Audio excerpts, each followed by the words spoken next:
So when you've had those issues in the past, what's been the trigger for it? What's caused it in practice or whatnot that's led into the game, and then how do you go about remedying that? There's many different ways you can look at it. The main thing is simplify the game plan more, where you can get more reps throughout the course of the week at like one certain play. That kind of limits you at times and on versus certain teams.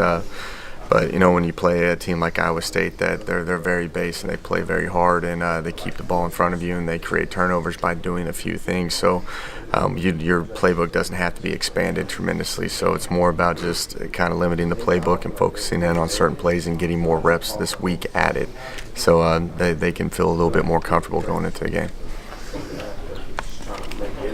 They didn't mention physicality, and not just being up front either. What do you need out of the skill position players, physically to get where you want to be? And that was the thing. Dana was the one who talked about the physicality up front.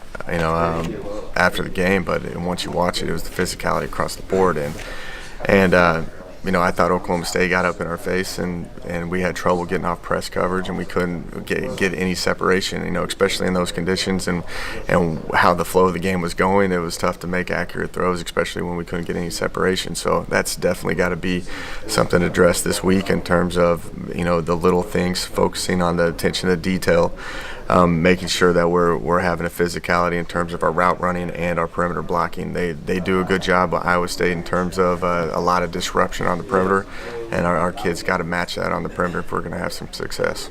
How do you start finding holes when they are only bringing 3 and then dropping 8, especially in third and long situations? Right, yeah.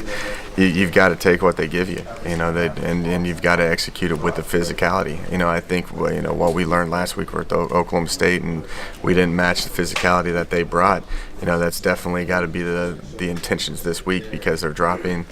What they're really saying is they believe in their 3 defensive linemen that they can match our 5 offensive linemen. So we've got to try to win that battle and take these chunk plays. They do a really good job of keeping the ball in front of them. I think they've only had so many, like when you look at the big play tape, there's not very many big plays on this team, because they keep it all in front and they rally to it and they can tackle. So it's going to be important for us to take what they give us, match the physicality, and be very patient. Don't get out of the game plan, and just try to take our gains in chunks.